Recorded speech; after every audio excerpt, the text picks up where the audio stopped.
Welcome in, everyone. Hello, hello. We are back for another episode of Adventures in Business. I am Amani. This is our co-host, Mandy. How are we doing today? Amani, I'm spectacular. Yes. I am spectacular. I'm sad a little bit because Browns lost again yesterday. Okay. So you mentioned that. Yes. You know who the Browns play next? I haven't even looked at the schedule. Are we playing your team? They play Washington next. We play the Commanders? Yes. Oh. Would you like to make a friendly wager? We should make a wager because we'll be together next week in Las Vegas. We will. The game will be over by the time you arrive. I think when you leave, when you're leaving, the game will be over. But yes. I strategically booked my ticket to leave after the game is over. Good. So yeah, I know. So if the Browns win, what should I do? And if the Commanders win, what do you have to do? Well, I already know what I would do for you. Okay. I think that I should find a pancake house in Las Vegas and buy you a gift certificate to it since you are madly in love with pancakes. Okay. So that could work. If the Browns win, you can bring me a Browns shirt and I'll wear it during our next live broadcast. Oh, Amani, I love that. Does it have to be just a shirt or can it be Browns paraphernalia? It could be Browns paraphernalia, yes. Okay. You're on. Should we handshake? Yes, we should handshake. Okay. You are on. I love it. Really quick, what happened in your weekend? Highlights, lowlights. What's a high low for your weekend? It was a very chill weekend. Didn't do much. Yes, I didn't do much of anything this weekend. Just kind of prepared for this week and watching my team. They did really well yesterday, so that was exciting. Who'd they play? The Commanders. Arizona. Amani's team's Commanders. Yeah. They played Arizona, so they did well. Good. What else did I do? I went out to lunch with some friends. That was fun. Pretty chill weekend, I'm binge watching a show. I'm binge watching Dexter. So I've been watching that. So yes. Amani, that show makes me weary of human beings. How are you watching it and not thinking everybody you know is a killer? I mean, it just is what it is. I still give everyone the side eye anyway, so it doesn't really matter. But yes, So I watched a few episodes of that. Did I watch anything else? No, I don't think so. No. I cooked some crab cakes. It's good because what happened is I ran out of Cracker Meal. So I had to race around to the stores to see if I could find some Cracker Meal. Couldn't find the right Cracker Meal, so I had to use breadcrumbs instead, which was fine. But I quickly placed the order for Cracker Meal on Amazon, so I have it next time. So I'm not SOL. I've never made crab cakes before. Ooh, What do you that's one of can my you tell me about superpowers. this is like your date? Yeah, it's one of my this is like closers. your Yeah. lady killer? Yes, yes. This is one What of do the you closers, the crab what do cakes you and the sweet potato pie. what do That's you it. put what do you put it what do I you put can't in tell your you crab that. I'll tell cakes? you that offline. I'm not putting that out there for all the people Oh, to see. oh, too much competition out in I Vegas. put crab meat, I put bread, cracker meal, mayonnaise, mustard, Old Bay seasoning, a little touch of salt. The most important part is actually the crab meat. So you have to get Mhm. like the really good crab meat. I get my crab meat. If I don't go back to DC area, Maryland, where I'm from, and bring it on the plane, well, I freeze it and bring it, check my luggage, I will order it from a place there that ships it to me next day, still Ooh. frozen. I'm serious. I'm very Ooh. serious. Yes. Amani, I want crab cake. Okay, we're gonna coordinate this offline. I would like Yes. to have some Amani crab cakes. Okay. We'll make that And happen. I'm saying this, and I know Scooter would too. So we're gonna Yes. have to coordinate this because Yes. he's a crab cake man. We'll make that happen. We can bring all the supplies to your home. We'll make that happen for sure.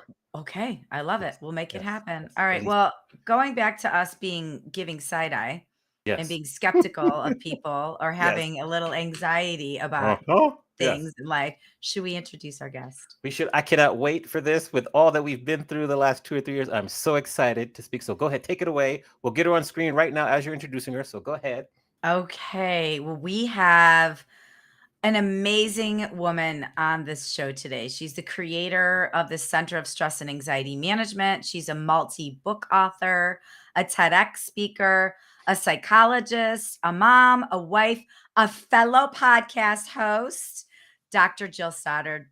Welcome to Yes. the show, So we give Jill. you a round of applause, although the applause might not appear, but we'll give you a round of applause in the show. So welcome to the show. We're excited to have you join us. I'm going to let Mandy start us off because I could ask you many, many questions for the How to Show. So we're going to go back and forth like tennis. Mandy, what's the first question you want to ask Dr. Stoddard? We'll call you Jill here, but Definitely call me officially, Jill. people, put some respect on her name. It's Dr. Jill Stoddard. So go ahead. Jill, thank you for being on the show. Thanks for Welcome. having me, Mandy and Amani. It's Yes, great. you're You welcome. Now, know, when where I binge watched Dexter, it was when Netflix still sent physical DVDs by mail. Oh, yes, yes, It's a good yes. one. That's good. It's a good one. Yeah. Season 2, midway through season 2. Yes. So Oh, good. snap. I want to know, well, first of all, thanks for being on the show. And I think we've got an anniversary. You just celebrated 1 year of your Imposter No More book. Is that right? That's exactly right. September 19th, the book was 1 year old, and September 19th is also my wedding anniversary. So I Okay. celebrated 15 years of marriage on the same day, and I actually Okay. have it tattooed. Oh, Can you see nice. that? Oh, 919. So I know this is very cliche, but what's been the key to lasting 15 years in marriage? Oh gosh. That's a great question. I think probably having a good sense of humor, and I think recognizing like it's not about whether you stumble into issues, but it's really about how you resolve them. You know what? I want to change that whole answer because really I credit Eve Rodsky with the fact that we have a great marriage because she has a system called fair play that is Mm. all about a fair division of labor at home. So with household stuff and with kid stuff if you have kids.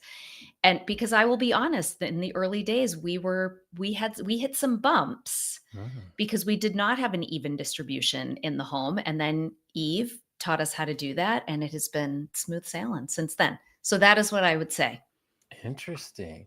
Yeah. What like It was a okay, game changer. when you Mhm. divide up the duties, what were some of the duties that you had to take on that you initially did not want to take on? Ooh, I Well, like this. none, because I was doing all of the Oh, duties. poor And guy. so Okay. really it was, I mean, I was so Poor desperate. I guy. noticed. Yeah. Poor girl. I'm just Poor saying, girl. explain though. Keep going and then I'll respond. This is going to be a spicy episode. Go It ahead. is. Well, it's funny. So I had Eve on my podcast, and I had her on a couple different times. And before her second appearance, I checked in with my husband to say, "How have you felt about all of this? Did you feel really put upon that you suddenly were doing more sort of chores than you were in the past? And he said, no, not at all. Because now it's like, I know what my jobs are and I do them and it's fine. And we're so much better because of it that it really was worth it. So he is just as much on board with the fair play system as I am.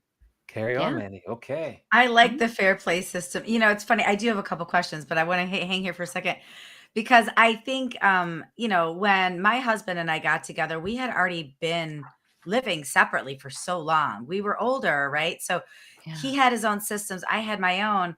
And I don't know, Jill, if this happened with you, but when we got together, I found myself taking everything on. And I think, so I'm curious for you, I think it was because I grew up in the Midwest. That's what you did. The woman took care of everything and took care of the husband. But that was not very relevant in 2010 when we got together. But I think I modeled that behavior. So why did you take everything on? And was it some of that or was it something else? Yeah, I mean, honestly, I think it's just patriarchal culture, right? It's just sort of the roles that we kind of naturally fall into, not because we're naturally better or worse at anything, but because culturally that's just what we're taught to do without even realizing it. And then of course there's things that happen. I think, if you have kids, when kids are born, if you're breastfeeding, the mom has to do that, so there's certain things that women tend to take on and it becomes, I don't know, it sort of just takes on a life of its own and it can become very uneven. And, even in heterosexual relationships, the research shows even with men wanting to do more and doing more than they've ever done before, women are still doing 60 to 70%, even when they work outside the home, even when they're primary breadwinners. So I think it's just sort of like baked into our culture and we have to like actively make choices to like flip the script and do things differently. Yeah, I agree. That's something I've actively worked. And we are fair play all the way here in the Graziano house, but it's a chore to work on and to let go and all that other stuff. So I want to go to a place that you talk about a lot. You talk a lot about fraud to fearless. So what do you mean by this?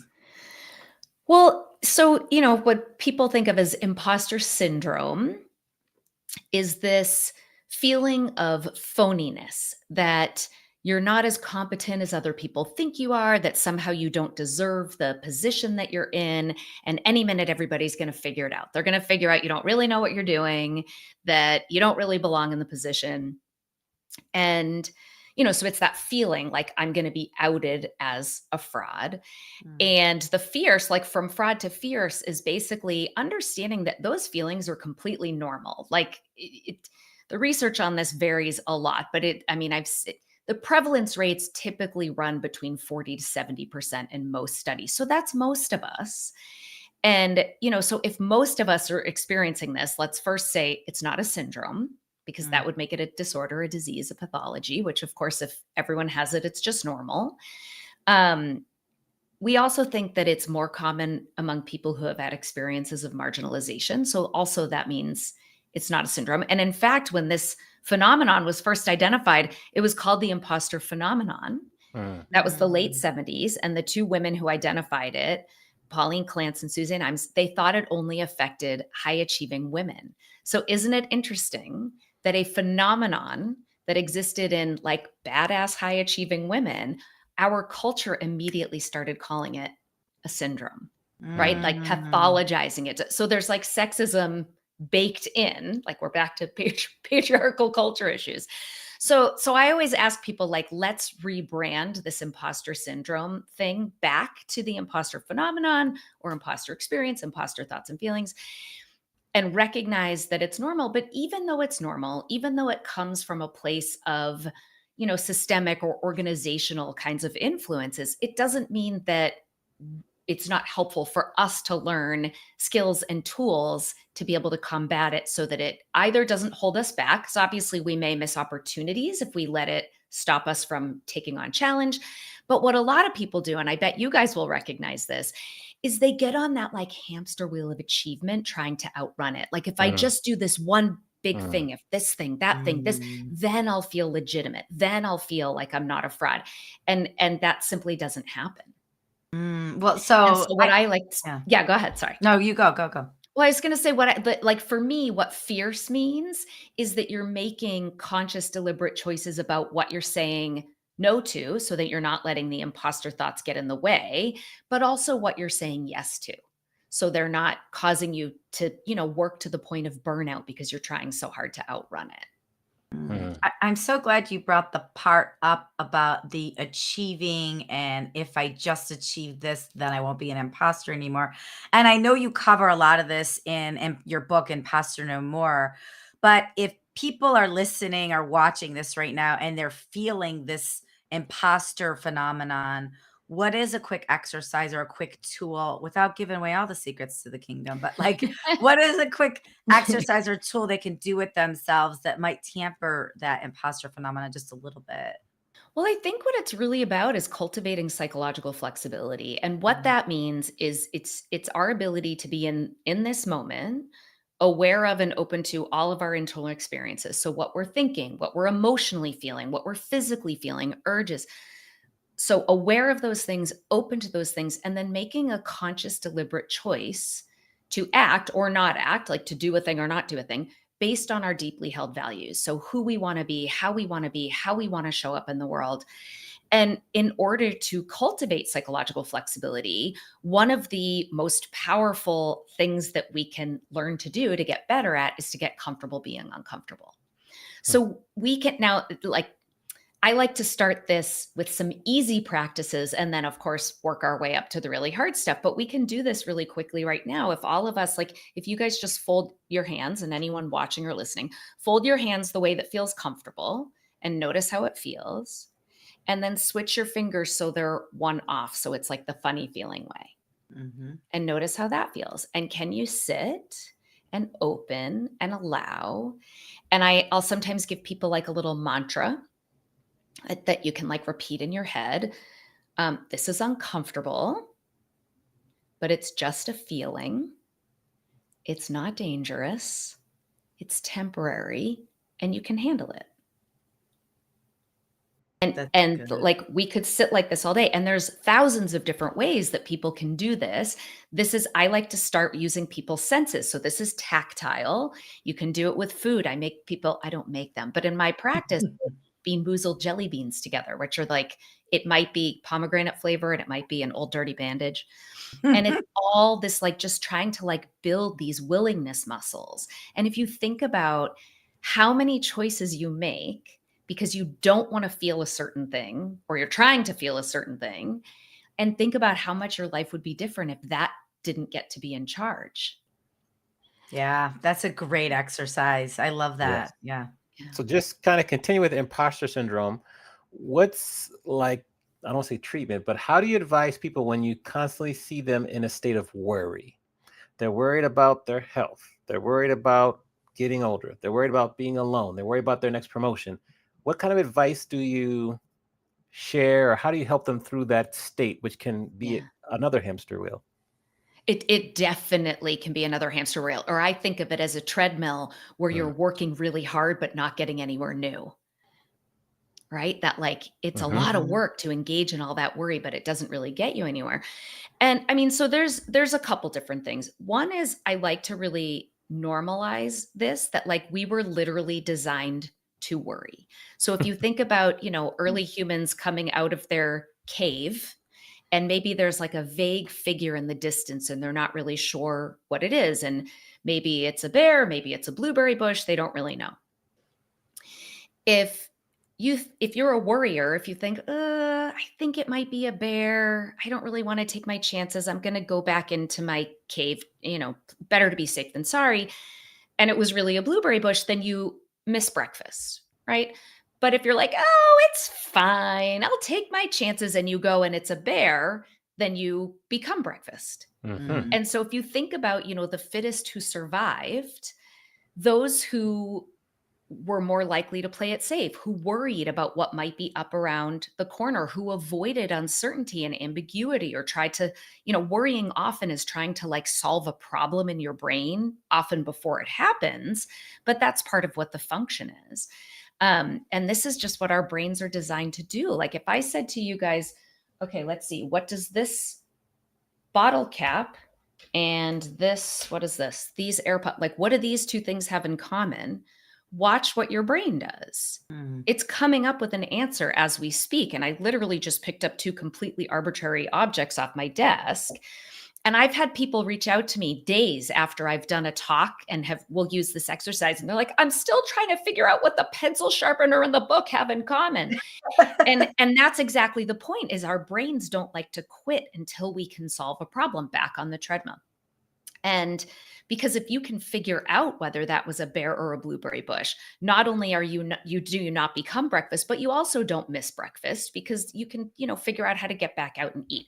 So we are evolutionarily designed to be cautious, to worry. And so that's kind of the first thing, is like really normalizing that this has a purpose. It doesn't mean that you're broken in some way because you worry. The second piece would be really understanding, like, what are you doing or not doing when this shows up? And what function does that serve? And really, what function does the worry serve? Because often the worry is meant to prevent catastrophe, to give a person a sense of control, a sense of certainty. And because everything we do or don't do, it works, or we wouldn't do it, right? We all know procrastination isn't good for us, but the minute you give yourself permission to put off a dreaded task, what do you get? Relief, right? Now, the next day you have the same amount to do and less time to do it. So it doesn't work in the long term, but it works in the short term. The same is true of worrying. It gives us something in the moment. So being able to identify what that function is. And if this behavior has no cost, then there's nothing that needs to be done.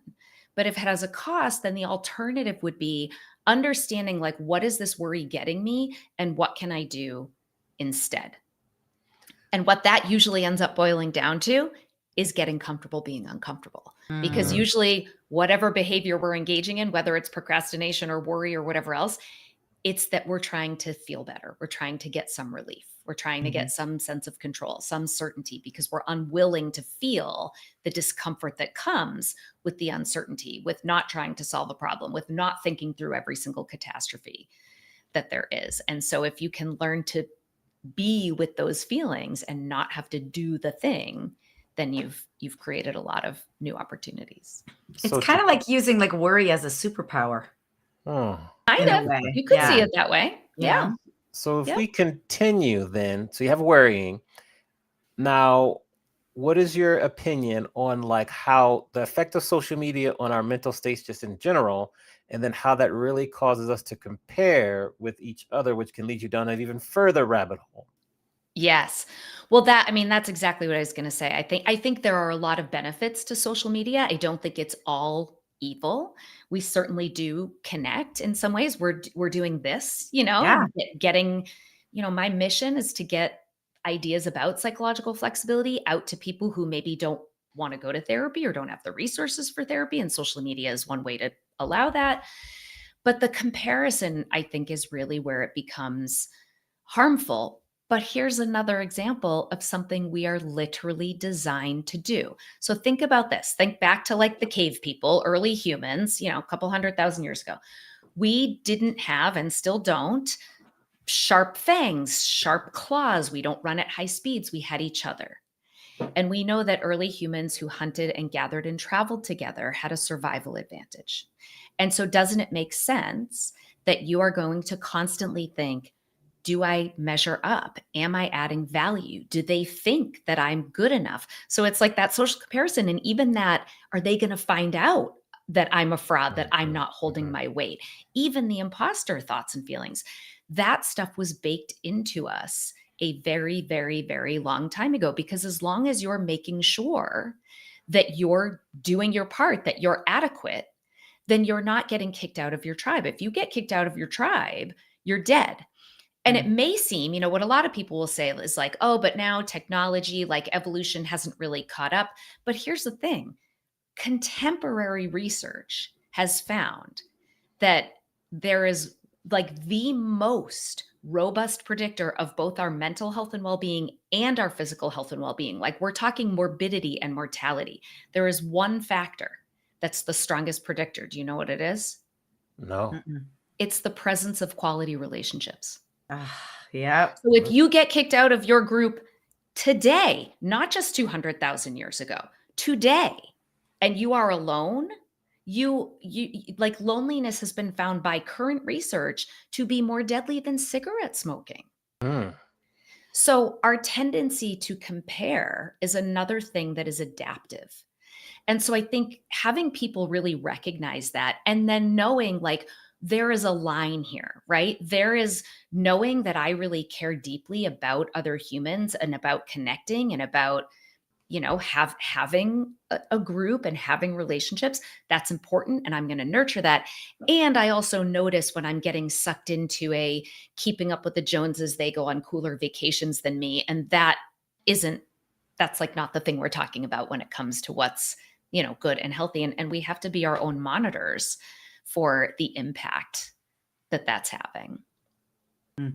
Go ahead, Mandy. Otherwise, I'll keep going. I know. Well, I have a quick question for you, Amani. When she held up the bottle cap and the AirPods, what was the thing that you thought? What do they have in common for you? What was the first thing that came to mind? They're both white.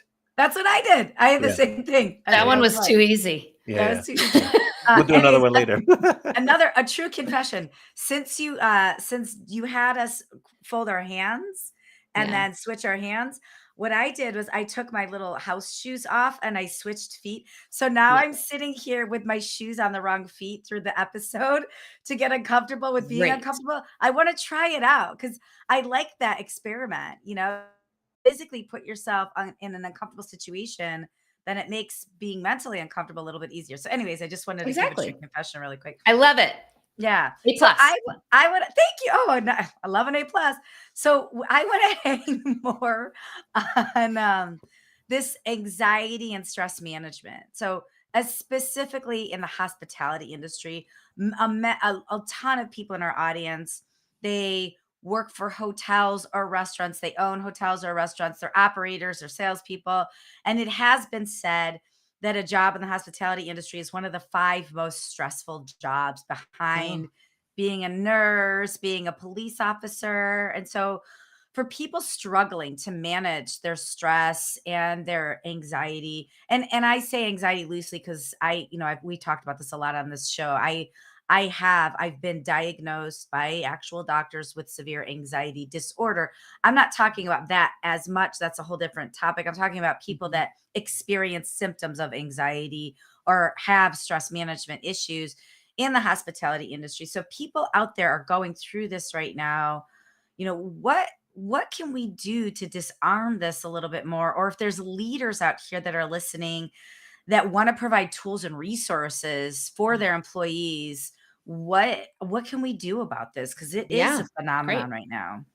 Well, you're going to think I'm a broken record or like a one-trick pony because my answer to this is a little similar to what I've already said, because the first piece is recognizing the parts of this that are normal and baked in. But the reason I'm saying that specifically is, I'm going to give you a metaphor because I think that's going to make it click for people much more.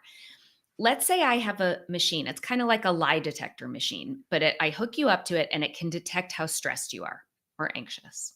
Okay. And I say, as long as you don't get stressed or anxious, you'll be totally fine. But if you do get stressed or anxious, it's going to deliver a lethal shock and you're going to die. But just don't get stressed and you're going to be totally fine. What's going to happen? You're going to die. Yes, you're going to die. That's right. That's right. You're going to die. And it's so it's not because the incentive isn't high enough, because we know our life is the biggest incentive that we have. But if you think about what this setup does to your relationship with stress, it makes you go, oh no, stress is terrible. It's dangerous. It's deadly. I can't have it. I can't have it. If I have it, I'm going to die. So now what are you stressed about? Having stress. Stress. So when you're stressed about stress, you're stressed. When you're anxious about anxiety, you're anxious. And so as long as you're like freaking out about the fact that you're stressed and anxious, you will always be stressed and anxious. So this is another place we're sort of recognizing stress, anxiety. These are just normal human emotions that people have. And if you are unwilling to have them, they will be set on high because now you're anxious about anxiety. You're stressed about stress. And so that ability to practice being with some discomfort, get comfortable being uncomfortable, it allows emotions to do what they're meant to do. Now, most people say, oh, so if I'm willing to have it, then it'll go away. No, because to be human is to experience the full range of emotional experiences. But what will happen is it will ebb and flow and come and go, which is what all emotions do. But if you're unwilling to have it, it will be set on high. The other thing I would recommend is to watch Kelly McGonigal's amazing TED Talk about stress. She wrote a whole book, The Upside of Stress, but this is an 18-minute version if you don't want to read like a 400-page book. It's one of the most popular TED Talks of all time, and you'll see why, because she talks about how part of what causes us to be stressed or causes the negative impacts of stress is the way that we label it as being problematic. And so she basically gives you an alternative way, like a way to change your relationship to stress so that it doesn't have the same level of negative impact. And one of those is when we feel stressed, not only does it release the cortisol, which is the hormone everybody thinks is going to kill them, but it actually also releases oxytocin, which is your tend and befriend hormone. And that is your body's way of saying, you're stressed, you should reach out, because what's the most important thing? Relationships. And our bodies are designed to release oxytocin so that we find our people during times of stress and anxiety. What's your answer? Very good. What's your answer or response in certain communities where therapy is looked upon very negatively? It's looked on as showing like weakness, particularly people of color. What's your message? Because I've run into numerous people who could benefit greatly from therapy, but they just look at it upon a sign of weakness. What's your message to people like that community? I mean, I think I guess you answered the question. I was going to say, I would want to know what it is, because I think there are assumptions and preconceived notions about what therapy is like and what it's about. And I think in a lot of those communities, it's like, I don't want to air my dirty laundry to a stranger. Like culturally, that's just not what we do. And, most contemporary therapies, especially the ones that are evidence-based, are meant to be relatively short-term. And they're often focused on present day skills and tools. So it's not a lot of like delving in way back into your childhood and talking about every painful thing that ever happened to you. And if that is something, you may want to do that eventually, but if that's the thing that's kind of getting in the way of doing something that could be incredibly beneficial, it doesn't have to look like that. So certain types of therapy, like cognitive behavioral therapy, the therapy that I do and live in my life and credit it for having an amazing, not pain-free, but amazing, fulfilling, meaningful life, is acceptance and commitment therapy. And, ACT as a therapy that's designed, you talk about what your values are, about what you want your life to look like, what kind of person you want to be, how you want to show up in the world.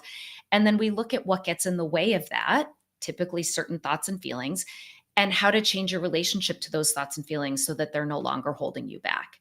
And so, everyone that I've treated in therapy, the people who come sort of scared or intimidated or don't know what to expect, find this to be refreshingly like accessible and not intimidating and just not at all what they thought it was going to be. But they have to be willing to tolerate the initial discomfort of the uncertainty and the stigma. But I have like a lot of older people coming to therapy. And so I see the stigma changing. Good.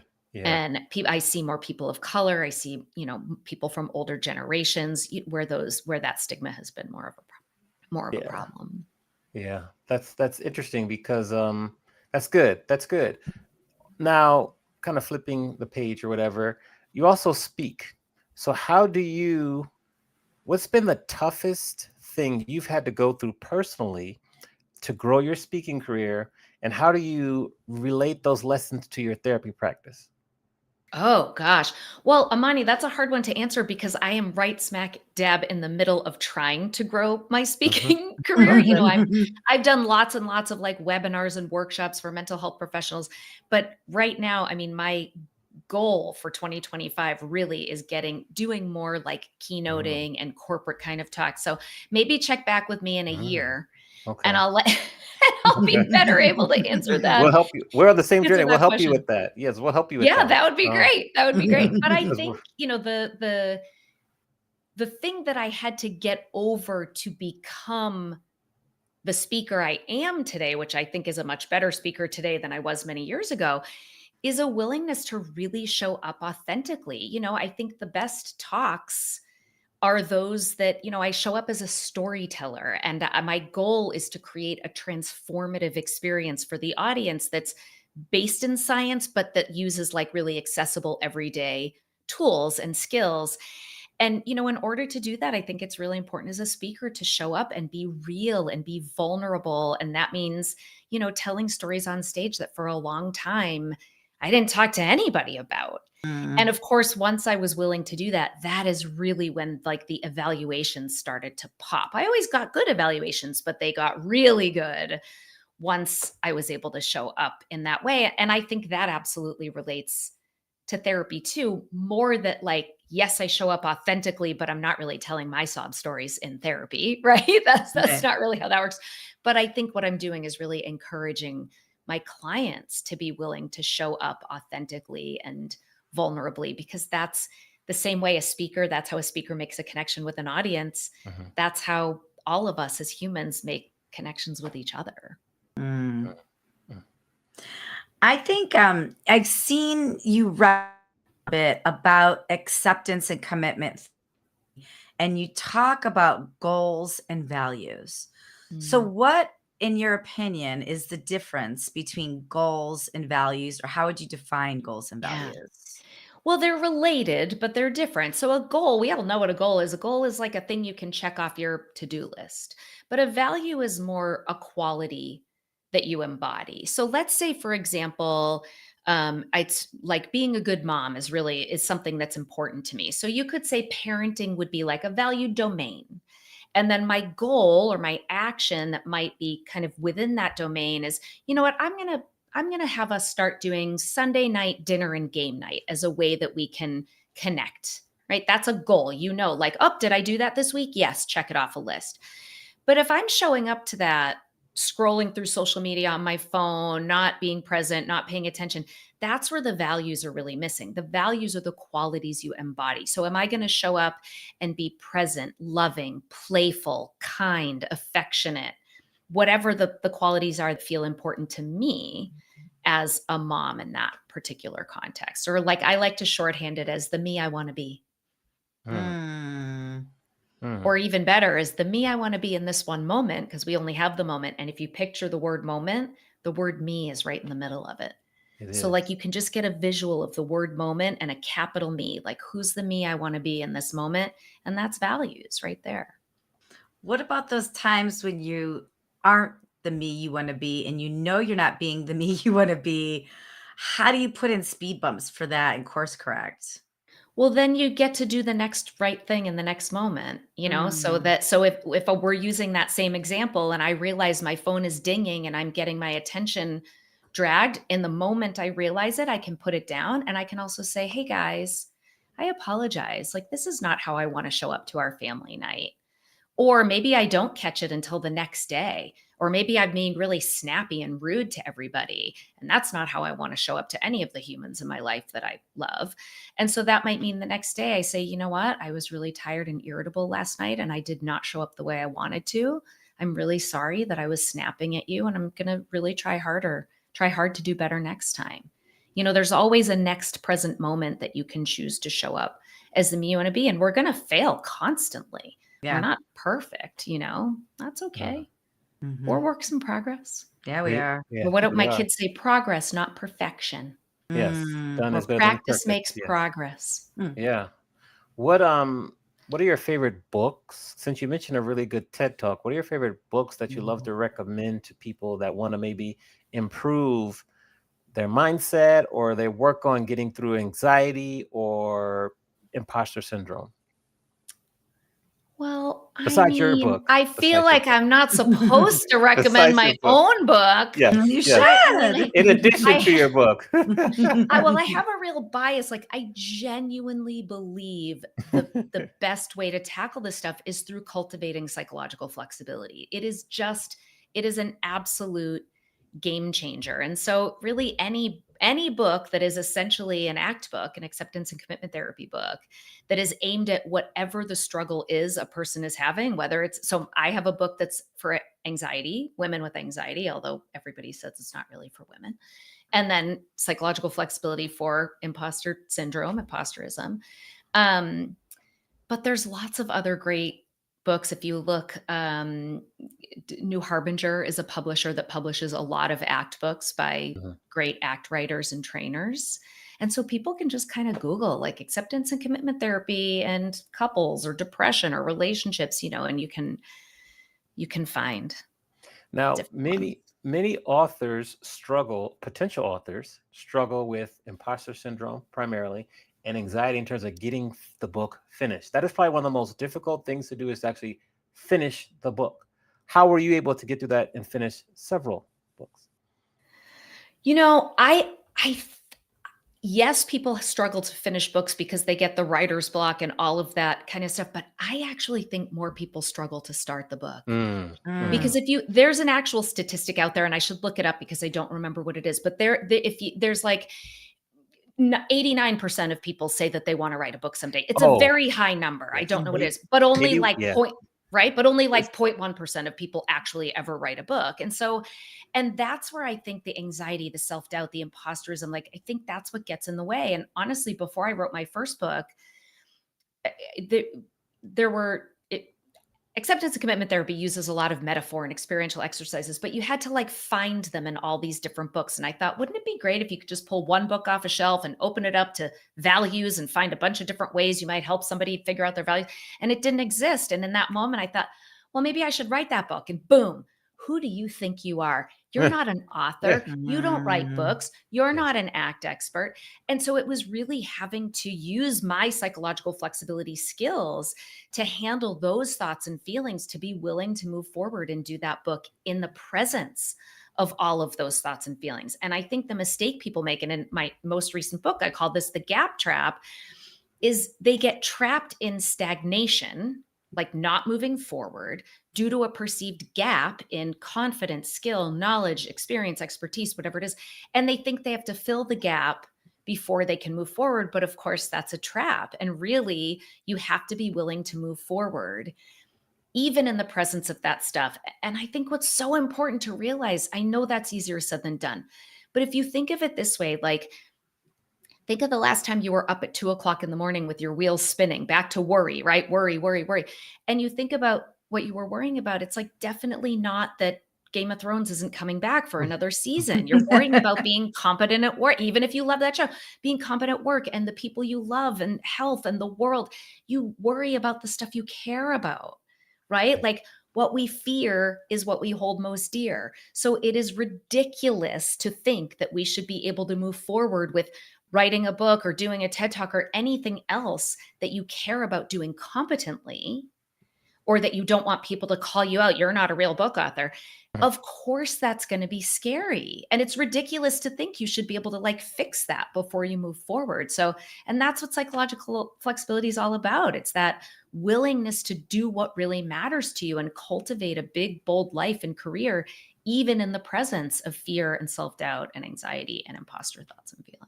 I think, Mandy, we should call this episode, Who Do You Think You Are? Because that's saying, I've heard that for my own self. Who do you think you are writing a book about being a DJ when you're not the best? Or who do you think you are about, that saying is common. Who do you think you are? So I'm glad you said that. We've come to the time in the show. The show's flying by. Where we flip the script and you can ask myself and Mandy any question you want. Nothing is off limits. So, who do you want to ask the question to first? Well, I'm going to ask you guys both the same question. So why don't I just ask the question and then you can decide who wants to take it. Very well. Just hypothetically, no. So I told you guys that like where I'm at. Asking for a friend. Of course, I'm going to ask a question that I want the answer to. Well, so as I said, I'm like working to build the speaker side of my business. And even though earlier I said there are some, pro beneficial sides to social media, if I'm being honest, I really don't like it at all. Agreed. And I would prefer to never have to use it. Maybe not never, but and as an author, you guys have written books, you're expected to have a platform if you write books. And if you're marketing anything, you're supposed to be doing that on social media. And so my question for you is, if a person didn't want to rely on social media, maybe was only willing to do it as like a bottom of the list way of marketing, what are your other favorite, or what do you think are the most effective ways that people can market and brand if they weren't doing social media? Okay. Mandy, I go first. You go You next? go first. No, you go first, Okay. Money. Yeah. Okay. So I would give you 3 ways. Number 1 is appearing on podcasts. Just talking about your book and what you're doing, appearing on podcasts. Just make it consistent. I'm going to take notes. Oh, you're going to take notes? I got my little notebook right here. Oh, so many notebooks. So many notebooks. Yes. That would be 1. Number 2 would be creating some sort of lead magnet so you can just grow your email list. So when it comes time to do that, like I have what R&B group are you? I think that's really good, like lead magnet, somewhere to kind of a quiz or something. And then number 3 would be what you're doing, just speaking in front of audience. It could be for free. It could be, for a smaller fee, and trying to spread the word that way, because then you'll get spinoff business and things like that. So those are my 3.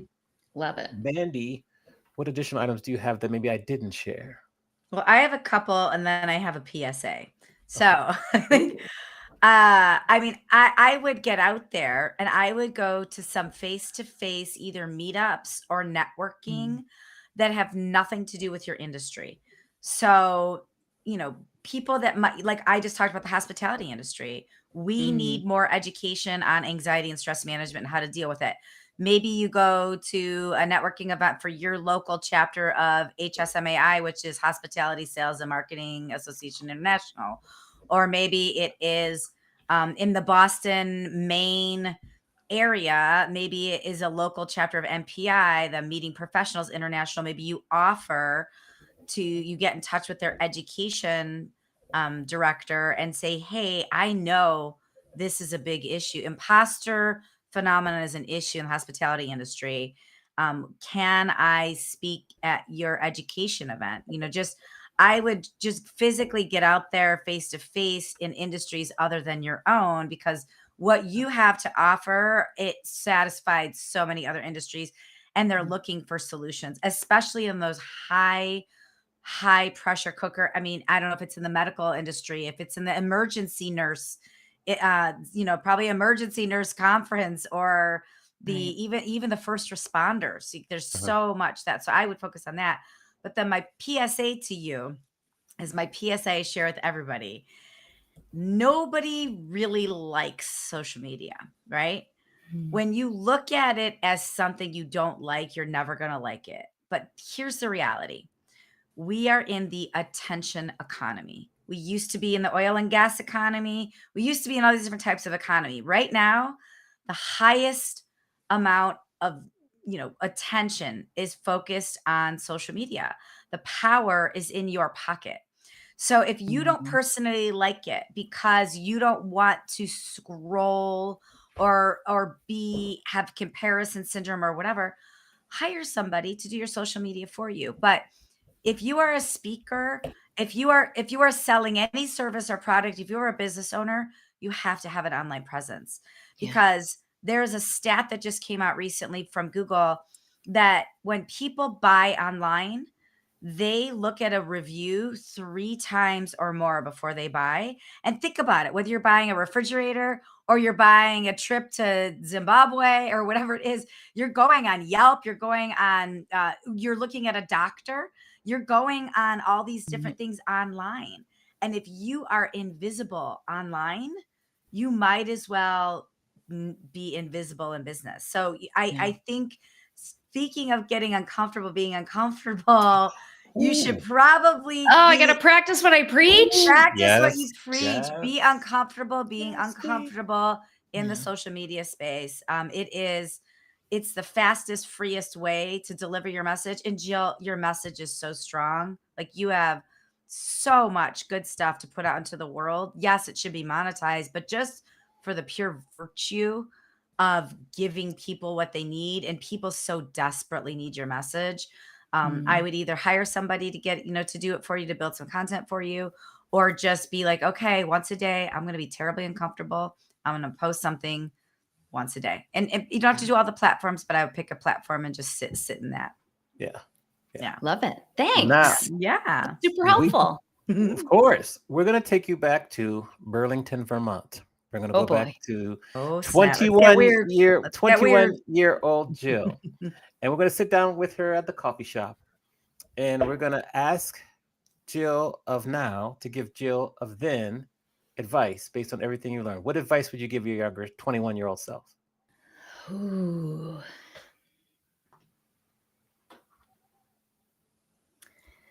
If I knew then what I know now, I would want to tell myself to start being myself, being my authentic self, like to drop the people pleasing, to not say yes to everything under the sun. Like, I would tell that girl to start doing that right then.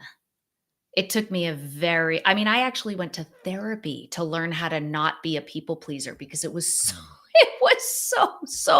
strong. Some people don't believe me when I tell them that now, because I've come a pretty long way, but I spent many years doing what I thought other people expected me to do, trying to like earn love and acceptance and approval. And I feel, now I know who I am, who I want to be, and I can show up as that person even when it's scary. And I just wish that I had done that sooner. And what were the 3 most important things you had to implement to stop being a people pleaser? Well, it's one thing. It's psychological flexibility. But if I broke that down to 3 things, that's getting comfortable being uncomfortable. That's not listening to my inner critic, like really choosing, if I listen to this thought, is it going to move me toward the life I want, or is it going to move me away? So like choosing whether to listen to those thoughts rather than just letting them be in charge. And I guess the other part of that would be being clear on my values, who and how I want to be in the world. I love it. Mandy, bring us home. Bring us home. Well, I have a final question about, 'tis the season for trade shows, conferences right now. And there's a lot of Gen Zers out there that might be listening to this. I'm curious about your experience with Gen Zers and face-to-face interaction and social anxiety in general.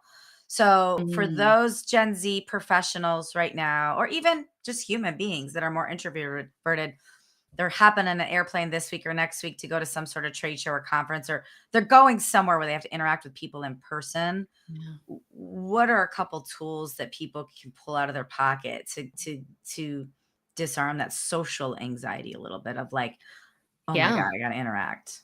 Well, understand that, yes, of course you're feeling anxious because this matters to you and because you're out of practice. Right? We've been living in a world where we're doing less and less of that in-person connecting. So first and foremost, I think self-compassion can be huge here, which is, self-compassion is a construct that has 3 parts. It's recognizing in what way you're suffering. So being clear on the thoughts and feelings you're having that are difficult about this. Common humanity, which is knowing you're not alone. So many people, especially that generation, but lots and lots of people, anyone really who's like lived through COVID and technology, so many people feel this way, and it's hard, it's painful. And then self-kindness, like, hey, I'm still getting on the plane. I'm working on it. I am willing to put myself in a situation, even though it's uncomfortable, because this matters to me. And that's a big deal. And, we know research shows that self-compassion is a far better motivator than self-criticism. We know that's the case. So I think that would be my foremost thing, is just be gentle and be kind with yourself and know that you're not alone. And then once you're out there, also keep in mind that spotlight syndrome that you have everyone else has it too. So they're not focusing on you because they're focusing on themselves. And so trying to show up and be in the moment and show up as the me you want to be, whatever that looks like. So many rad rhymes. Yeah. I wish I'd have, you have said at least 4 things that have rhymed. One with fear, me, I want to be. I wish I would have written them down. I'm going to have to re-listen to this. But what we fear is what we hold most dear. Okay. The me I want to be. Yes. The gap trap. Yes, gap trap. Those are the only 3 I remember. I can't remember the other. Write those down, Mandy. Also, we got to give a shout out to Steve Copeland, who's here. Marilyn's in the chat. Chris Musgrave, Laura Wilbur, and Samir. So thank you all for tuning in across the platforms. Go ahead, Mandy. I just want to say hello. I was going to say, hi, everybody. Thanks for tuning in. And how can we support you, Jill? How can we support you moving forward? How can we lift you up? You've supported us in this last hour with some great nuggets. Well, I would love to share. I actually have a lead magnet that has increased my list quite a bit. And it's actually, so one thing we didn't talk about with the imposter phenomenon is there are 5 subtypes of imposter that are, so like I'm the expert. It's the person that just needs like one more class, one more this, one more that. Then I'll finally feel legitimate. There's the perfectionist, the superhuman, the soloist, the natural genius. And so I have a quiz you can take to find out what your subtype is. And it's essentially what you do to try to not be outed as a fraud, essentially. And so that's just it. My website is jillstoddard.com. So that's where people can find me for all the things. And then it's /quizzes if you want to find out what your imposter subtype is. And then other than that, it's, if you know people that are looking for storytelling experts who bring the science and the sizzle that need some speakers, send them my way. Oh, I love that. Yeah. So for those listening, those watching, Jill Stoddard's website's rolling on the ticker. But if you're listening, it's Jill with 2 L's and Stoddard with 2 D's. And I actually went on there earlier today. And if you click on the little menu, it says quizzes too. So you can just click quizzes and take those too. And I want to take that imposter phenomenon quiz and see where I sit. Yeah. Awesome. Well, we only got through half of my questions, so we're going to have you back so I can get to the other half of my questions, because we want to talk about loneliness. Every podcast interview I do. I have the same problem. We got to talk about loneliness. We got to talk about narcissism, some other things. So I'll keep my notes here, and we will talk to you again. But thank you very much. It's been a pleasure, and just keep in touch. Make sure you support Jill, everyone who's listening and watching, and just keep doing the good work. And we're going to work with you to get you on more stages. So now that we've talked and we've got that, we're on the same train. So just hop aboard with us. I love it. Thanks for having me, guys. That was a really fun conversation. Thanks for being here. Yes, we'll put you back to the green room. Round of applause there. Back to the green room we go. Okay. Mandy. Yes. We will see everyone in 2 weeks. In the interim, we'll post up a mini next week which our mini is actually pretty cool. It's a discussion about LinkedIn and best practices. So pay attention to that. Make sure you rate, review on the platform that you're watching or listening to on the show, whatever. And then also share with a friend. Did I miss anything? We're good, right? No, share with a friend. Follow us on all the platforms, and watch the mini, because we just recorded this about LinkedIn, and I wrote 2 pages of notes down, which is why I didn't write as many notes with Jill, because I ran out of space on my paper. Yeah.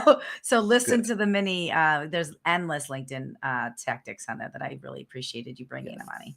Cool. Of course. Good to see you, Steve Copeland. Tune in again. And with that, everyone stay safe, and we'll see you in a couple weeks. Bye, everyone. See you. Bye.